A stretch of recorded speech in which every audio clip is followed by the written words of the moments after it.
Hello, welcome to our next episode of Behind the Shield. I am Mike Strohecker, joined by. I'm Ryan Adcock. I work on the cloud operations team here at InfusionPoints, helping customers in up to FedRAMP High and IL5 environments with their continuous monitoring programs. And I'm James Bolton, also on the cloud operations team, and I do the exact same thing as Ryan. Fantastic. So I know most of our audience has met Ryan before on one of our previous podcasts, assuming they're all following us, which I hope you are. But I doubt many of you have met James. So James, why don't you give us a little bit of history, what brought you to InfusionPoints, kind of your path to get here, and some of the unique things that you bring to the table here. Yeah. So again, James Bolton here. Started my journey. Let's see. I spent 12 years in the Air Force, doing a mix of things. Started out in medical and then actually transitioned into the IT world while I was in. Ended up doing some SOC work, so more tier 1, tier 2 SOC analyst work in SCIFs. And then after that, when I got PCS or moved, I ended up taking over a vulnerability management team. And I did that for a few years. And then I ended up transitioning out of the Air Force. And at that time, I was able to join Northrop Grumman. I joined them and did more Windows system administration work, networking, that type of stuff. And then after that, I joined the USDA Forest Service, where I actually joined their vulnerability management team. And that was a lot of work, about 40,000 employees. So you can only imagine how many devices are out there and all the work that we had to do. Ended up leaving the Forest Service. There's a lot of government cuts going on, as many people know, last year. And I had the unique opportunity to join InfusionPoints. Didn't really have much cloud knowledge, but they took a chance on me, so I appreciate it. Been learning ever since I got here. It's almost been a year. So I joined in June 2025. So Time flies when you're having fun, James. Yep, time has flown by. Love it here. Have gained a lot of experience and a lot of knowledge. I came in not really knowing much about FedRAMP. Had to be reminded what an ATO was. So a lot of growth over this past year. So again, grateful to be here and happy to be on the podcast. Awesome. Well, welcome to both of you. So, as many of our listeners can imagine, what are we going to be talking about today? I mean, I have two Cloud Ops members here. I think we're going to be talking a little bit about vulnerability management, some vulnerability detection and response. So, with that, Ryan, I guess I want to start with you. As we work with our customers in this vulnerability remediation space, what are some big pillars that our customers have to meet as they're trying to gain this compliance? And in meeting those pillars, what are those challenges that they have to overcome? Yeah, great question, Mike. First, we will always refer to the FedRAMP guidance as well as the DoD guidance for the continuous monitoring requirements. You may hear us refer to that as ConMon. That's the monthly objectives that we have to do. ConMon, not to be confused with Kanban, right? That's correct. Which is the project management term. Yes, ConMon. Part of that is running scans in these environments, right? And the requirements for the scans are we must run OS level scans on the infrastructure, as well as database scans, container scans, as well as web application scans. And what we do with those scans is we take the vulnerabilities, all the assets that are on, and add them to what's called the plan of actions and milestones, and that's called a POAM, and that's how we refer to it as well. And every month, we're scanning the environments, we're tracking all the vulnerabilities inside the system with each asset, putting it on this POAM, and submitting it to the agencies for review. Part of that is looking at the level of severity of these POAM items and vulnerabilities, right? There's a high, a medium or moderate, and a low, and they have specific SLAs, and that's very important for our customers to maintain their authorization status. So for a high vulnerability, it must be removed from the system within 30 days. For a moderate vulnerability or medium vulnerability, it must be removed in 90 days. And for a low, they're looking for us to remediate that within 180 days. And so those are some of the key deadlines and timelines that we work with our customers. Right. And this and failing to do this continuous monitoring properly, it's really something that can get or the CSPs hung up pretty fast, right? Like, they can get a corrective action plan for Right. for failing to properly report these vulnerabilities. They can even lose their ATO for not doing this properly. So, James, like when you hop in these environments, what are the first things you look for whenever, hey, it's Monday morning, there's a new scan set. Like what are some of the first things you're looking for when you hop in there? Usually, first thing I'm looking for is any new vulnerabilities that I wasn't aware of from the previous week. Especially if it's a Monday morning, I know scans are running. I know what time they run. So as soon as they're done, I'm over there checking to see, especially if it's Microsoft Patch Tuesday, right? We know there's going to be new vulnerabilities there. So I just want to see what's actually impacting the systems. um, looking at Inspector, AWS environments, seeing if there's anything new there since it's continuously scanning. We Yeah. always have new vulnerabilities. So keeping a pulse check on that is vital to ensuring our customers stay ahead of the game. Don't fall behind the eight ball, and something pops up, and then all of a sudden they don't have enough time to remediate in that SLA, and then we're rushing and scrambling to get things patched and get closed out.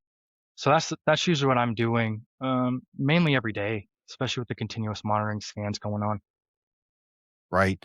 And I think, I'm just going to reference, the FedRAMP guidance here. So I honestly am paying attention. Um, so going back to this FedRAMP guidance that we speak of, and I really think it's good hygiene for most CSPs to follow this kind of guidance. I know it's transitioning. We're going to get into to some of the new guidance that they're putting out here later on. However, starting with the current guidance, or I'm going to call it the Rev 5 guidance, right? One of the big things I know when I did it that I would always look for was that authentication, and I think that really uh, you know hangs up a lot of customers. So what are some best practices on meeting that authentication that we typically try to adhere to? And how do we achieve this compliance? Ryan, I guess I can let you go first. Yeah, authenticated scans are important, right? It's part of showing that we're doing a full scan of the OS as well as databases. We leverage workspaces in our AWS environments. So we use Nessus as one of our scanning tools. And for workspaces, we have a user in our AD that we use in our Nessus scanner specifically that has permissions into those workspaces for those authenticated scans. So our Nessus scanner is able to get into the workspaces to scan those fully. We do the same for Yeah. databases, right? Mhm. Most of our customers use AWS managed RDS databases. They still provide us a user into that database so that we can add that to our Nessus scanner to provide those authenticated scans. And I think a lot of customers struggle with getting fully authenticated scans. Well, I also think that a lot of customers think that because RDS is managed, because Workspaces is managed, hey, they're AWS's stuff, right? Like they don't, hey, we still have to scan those items. We have to make sure that there's, compliance settings that are set the way they need to be, and that we're patching up what we're responsible to patch up. Exactly right. Yep. Um, AWS One of the makes other things the updates from the available. guidance, Yeah. yeah, exactly, is the database available. Yeah. One of the other pieces of the guidance is, they actually recommend installing an agent to do the scanning. They would rather you have an agent on that endpoint. So then there's really no question whether it authenticated or not, because that scanner is living on that asset. Right. Yeah, and we leverage that, Yeah. right? On Right. all of our AL 2023 instances that we leverage inside of Amazon AWS environments, we have a SSM agent on there. So Inspector Yeah. 2 is doing an authenticated scan by leveraging that SSM agent. Yeah. And now I'm going to open another can of worms. Containers. Let's talk about containers, James. So, what are some unique challenges that we run into when we're scanning containers? Because I know a lot of times we live in AWS world, but there's also a lot of customers out there and a lot of people that may be listening to this that are going to use Kubernetes. So, what are some challenges and some advice you give around scanning those containers? I think the biggest thing I run into is proper tagging. I think that's a big issue, especially when it comes to vulnerability management.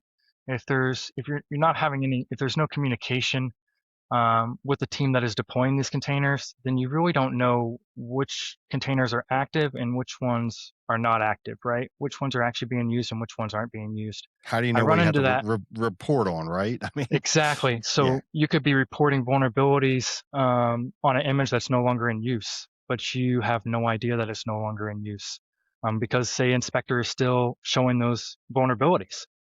That's a thing I've seen quite a bit. So proper tagging and then communication with the team that's actually doing vulnerability management and reporting, so they know what needs to be patched and what is active in the environment would be the biggest thing that I see. Yeah, And there and are a couple different strategies to scanning containers, right? Um, like I know we use a strategy. I mean, are you guys familiar with the other strategies that are available? why don't you go into that a Ryan? little bit, Mike? Yeah, I can dive into that. So that's really the, y- FedRAMP does allow, and other governing bodies allow for upstream scanning of the containers, as long as you're ensuring that the hash that you scan is the hash that's deployed in the environment, so that you're keeping an accurate track of those vulnerabilities. Because we all know there are many challenges with scanning container technologies in any system, right? Mhm. Um, so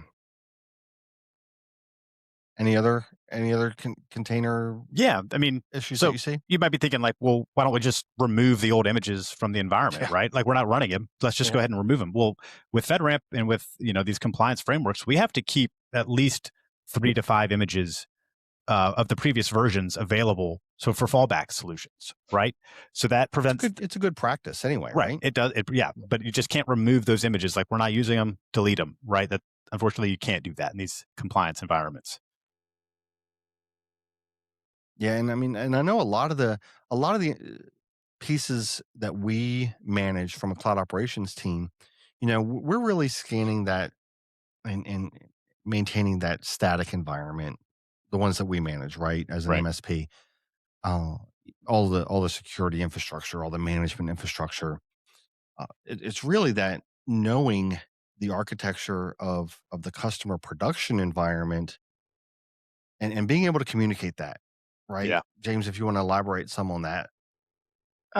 Yeah, as far as I think a big thing for us is to know the customer environment, right? If I'm doing conmon for a customer, then I need to know their environment inside and out, how data flows in, how data flows out. What services are they using in AWS? Uh, what infrastructure do they have set up? That's stuff that you need to know. Like we always say, you can't protect what you don't know about. And so if they spin up new databases or something of that nature and you don't know, then you're not scanning. You're not going to scan them. So there's a blind spot right there. Well, I Um, mean, and that also brings another aspect of this whole continuous monitoring into the conversation, right? And that's that host discovery to ensure that we have the proper depth and breadth of the environment covered. Right. Yeah. I mean, one of the monthly artifacts we have to deliver to the agencies and reviewing bodies is an inventory, right? And that needs to be accurate every month. And they will be double checking what's scanned versus what's on your inventory to ensure you have full coverage. Uh, so that's super important to provide, and one of the requirements for every month.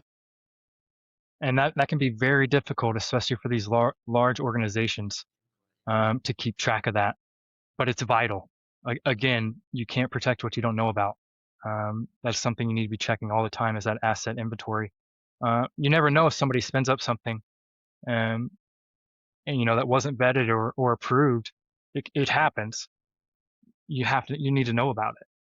And asset inventory is one of those ways to find it. Yeah, absolutely.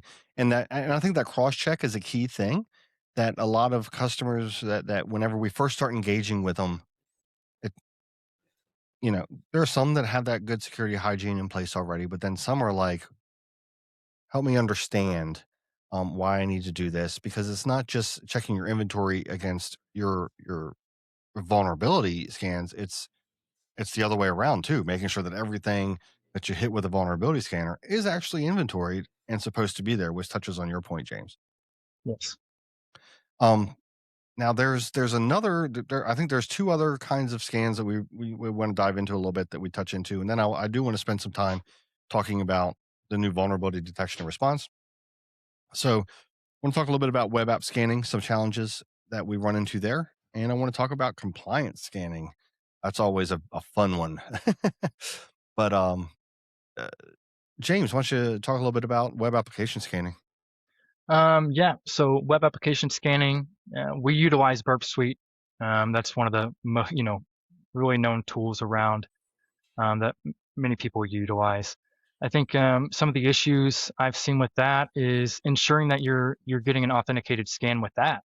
I've seen How do you instances do that with where, Burp Suite, right? I mean, yeah, that can be difficult. yeah.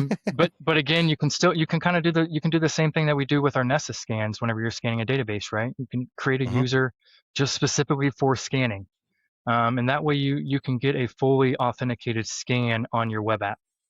Um, and again, I've seen it where you're scanning and you think everything's good to go, and you're not getting anything back. Say you don't even get any informationals back. I think that's a red flag. That's a red flag where you need to go look and see, okay, what kind of status codes am I getting? Am I getting 200s? Am I getting 300s where it's a redirect, or am I getting 400s? Am I getting errors where it's failing to authenticate? I think that's the biggest thing when it comes to web app scanning is ensuring again it's an authenticated scan. That way you know exactly what's impacting your web app and how to fix it. Absolutely. Anything else? I mean, I think you covered that pretty well, James. I mean, Yeah, um, that's the biggest issue I see is ensuring it's yeah. authenticated.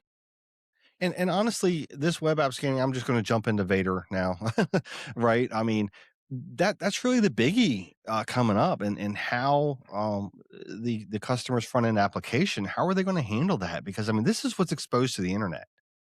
If you have a critical or a KEV in these scans, you're going to need to be able to act pretty quickly. Yeah, it's kind of gone are the days of waiting 30 days, right? Oh, I have 30 days Yeah. to patch. No, you're going to have days to figure out how to patch. So processes are going to have to improve. Something's going to have to change. I correct me if I'm wrong, but I think they want you scanning what every 3 days. If it's internet reachable, is that what they're pushing? For web applications, like a web app scan, a Burp Suite scan, yeah, they do want us to run that every 3 days. And what's important to note with the changes with VADR, when VADR stands for vulnerability detection and response, right? Exactly right. Yep. But doesn't have to be scary, right? Yeah, exactly. It but could be. it's a change, and we're seeing FedRAMP change from these monthly scans, right, to more of a continuous scan.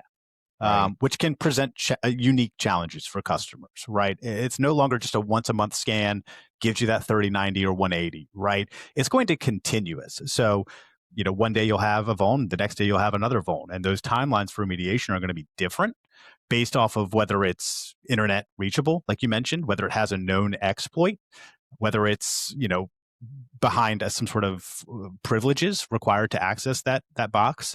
And I think that's going to be important because it's not based off of the CVSS score anymore, as heavily as it used to be. Well, I think it is initially, right? Right. But I think one of the key things that FedRAMP has put out is instead of KEV, like don't exploited, he's really changed it to LEV, which is Mhm. likelihood that it's exploitable in your environment. Right. And that nuance to me makes all the difference Right. because yes, you're scanning every 3 days, and they've given the remediation timelines based on your accreditation level, right? Like your FedRAMP uh, level. And they're not saying you necessarily have to remediate it, but you have to have some kind of mitigations in place to adjust that risk Right. within those time frames. Right now, there are timelines that saying it has to be completely out of your environment by there's a matrix essentially, Right. so Yep. it's not as easily saying 30, 90, 180. But Right. it really is that movement, as we've seen with 20x, going from the snapshot in time to continuous monitoring. Yeah. Truly continuous monitoring. Right. Mhm. And one of the challenges I see, and I know you and I have, well, the three of us have spoken about Right. this previous, right? Is if you don't already have good hygiene and practices right now or processes, then it's just going to compound on you. I think when this continuous, and it's not just a snapshot. I'm just going to make up a date, March 27th, and then another one on April 27th, and then another one Right. on May 27th, and everything that happened in the middle. Okay, it's going to turn into that continuous validation. Absolutely right. Yeah, the vulnerabilities are going to be visible at all times, right? For the reporting Mhm. agencies, it's no longer a once a month report. It's a continually updated report, and so you're going to be really exposed if you're not following good hygiene and remediating them within the new timelines that are set. Absolutely. Yeah, and I think that's why it's vital to ensure that you have a vulnerability management team, right? A dedicated vulnerability management team to Yeah. stay on top of this. Because if you don't, you're going to fall behind pretty fast. More than likely, you're already behind. So you need dedicated individuals that understand the vulnerabilities, that have that that security engineering side, as well as understanding scanning, right? Understanding how vulnerabilities can be exploited, and again, knowing your network is going to be vital as well. Uh, Especially for the risk adjustment, right? Like, I mean, if exactly. you don't know your network, how can you say whether this is exploitable? Right. Or And I internet really reachable. think that's the direction they're going. Is you need to know if this thing is a real risk, because I think what they were running into on the deviation forms was, uh, it's it's no big deal. They can't actually exploit this. It's like, but how do you know? And I Right. think that's what they're really trying to drive to. And I think the reason they're looking for automation is because it's a one or a zero. It's a preset thing, box, because that's the way computers work, obviously. Right. Ones and zeros. And that's the way we've mapped out going to Vader is, is it internet reachable? No. Okay. Well, now let's go to the next metric. Right. Is it a KEV? So what's the likelihood of exploit in the environments, and just kind of working down the chain. But the CVS SV3 score does still come into effect, because I think that's your starting point. It is. And then it's more that automatic risk adjustment. Keep me Right. honest, guys. I mean, Yeah. you guys have No, read it too. What is your interpretation? that's a correct interpretation, right? It starts on this base score, and then they're Yeah. expecting you to adjust it, risk adjust it essentially for your environment, right? Yeah. And then that really sets your true timeline. So it is important to know your environment exactly, resource by resource, what's Yeah. deployed, all these different factors for risk adjusting. And that's where automation is going to be important because these environments have a large footprint, right? Mhm. It's going to be near impossible to do it manually, resource by resource, updating those timelines appropriately. Yeah, Indeed. I think another thing that I read in the FedRAMP guidance um, is the prevention over remediation that was in there, because it discussed like the simplest way to address internet reachable vulns is to intercept, inspect, filter, sanitize, reject, or otherwise deflect triggering payloads. And that's something I wrote down because again, that puts it, what services am I using? What layers of security do I have in place? How does my data flow in and out of the network with those security things in place, such as a WAF or IDS, IPS, API gateway, you can go on and on, VPC Yeah. segmentation, right? Is it still internet reachable? You, that's the things Yeah. you need to know. And that can reduce that. You can risk adjust it from there to saying, no, well, it'll be stopped by this. I have all, defense in depth. You have a layered security approach, and that's going to be vital as well. But And it's again, you giving you have to credit. know your Right. network. Like, and Invader's giving you credit for that defense in depth that Hmm. Right. that our customers have in place. And I think it's a great move. Like, I think it's forward leaning. I think it's not sacrificing security for, because there are times, that 30 that hard 30-day timeline for a high. Okay, I get it. If it's an internet reachable resource that anyone can get in an exploit, that there's not MFA in place, that it's not behind, all these other security controls you had, like WAF, like, um, you know, I don't know, whatever other IDP you have in between Right. to get into it, or Yep. NACL, whatever it takes to get to this resource, you're now getting credit for that, and you can take credit for that as long as your logic for how you've risk adjusted it Mhm. is sound. Yeah, I And think that's and this. that's the things that should go in that deviation request if you need to deviate the vulnerability. Right. Is to show, well, these are the things I have in place, and this is why this vulnerability cannot be exploited. Mhm. Those are the things they're looking for in those deviation requests. Not a fabricated statement, but this is how you get into my network. And to Do you your have point, anything to Mike. add, Ryan? Go Yeah, I ahead. mean, to your point, I think this is more or less an improvement, right? This is giving companies and customers that are actually secure. It gives them more resilience to it, right? And it gives them Mhm. different timelines. So it's really showing, hey, we're secure. We're not as susceptible to these vulnerabilities as maybe other people could be, which is great. But I am going to caveat it, right? Because I think most have probably heard us kind of leaning down this path of, yes, we're going to give you credit for it, but you have to know those security layers that you have in place. You have Mhm. to know your network. You can't just blanket say, Right. "Hey, this is a risk adjusted thing because I don't haven't had time to fix it." It's a, are these legit items in place that we have automated mechanisms to ensure that defense in depth is in place? Right. Yeah. It does come with some validation, right? Right. Which is the way 20X is headed. I think it makes sense. When I say headed, which is where they're at, Right. right? Right. um, That's where FedRAMP Rev 5 is headed, right? It's kind of following in lockstep with 20X mhm. with Well, these and balance it's improvements.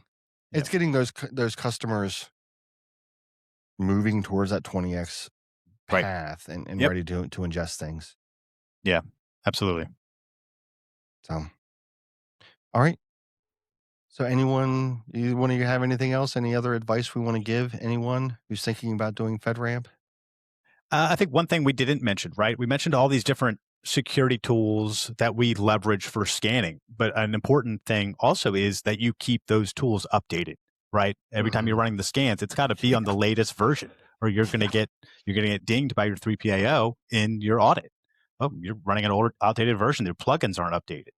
It's gonna be problems for you. And to me, it's deeper than that, right? Like, it's not just a ding by your 3PO. It's like, are you serious about security or not? Right. Right? If you're serious about security, you're updating what vulnerabilities it's trying to find. Yeah, absolutely. Need to have the latest and greatest from the security Mhm. tools to be able to do a proper scan of the environment. And then I'm gonna pivot it back over to James, because James does this so well on our cloud ops team, is that communication with the customers, right? What are the key things that you were telling me yesterday about that, James? Just knowing the customer's app, right? Which updates might break that app? Which updates need to go through that process of being tested, thoroughly tested? You need to give the customer enough time, ample amount of time. So that's something you need to know. You need to know the customer's application. Say Java, for example. Well, Java is going to cause issues. Well, as soon as I see a Java vulnerability, I know the customer's application. So I will put that Mhm. on their radar immediately so that they can begin testing and get through that process, and we can get it patched under SLA. And that's a big deal. Because they have to go through a whole CI/CD pipeline, right? Yep. I mean, Yep. it's not just, I say hey, I got to patch the Nessus scanner. I don't run yum Yeah. update. Yeah. um, but when they're having to patch their application, communication is key, right? Like, I think the security team needs to be in regular communication with the engineering team so they know. Hmm. One of the other things that I've seen as a challenge, and you guys correct me if I'm wrong, is it almost puts you behind the eight ball when you're not scanning upstream in your pipeline with the same tool that you're scanning in production. Right. Yes, It because just, again, the scanners have different engines, right? yeah, So they're going to report the vulnerability differently, or they're not going to report it at all. Right. Might be different Concentrating on the scores, wrong thing. different plugins. It really depends on the day and what scanner you're using. So yes, you need to be using the same scanning tool in test as you're using in prod. Yeah. That's vital. Yeah, and to your point, Absolutely. James, communication is key, right? For these customers that have images that they have to rebuild every month because there's high vulnerabilities in them. Giving them the most amount of time possible is valuable to them. Excellent. All right. You guys have anything else? You have any big plans this weekend? Nothing good. It's my son's second birthday, so Well, I will be happy birthday, James's yeah, son. yes, I will be I will be celebrating that on Saturday. I think we're going to the zoo, so that's what I got going on. Nice. Well, That'll be great. fantastic. That'll be great. Well, all right, guys. Well, thanks for joining us for another episode of Behind the Shield. We'll see you next time. Be sure to like and See you subscribe. guys. Yeah, Like and subscribe.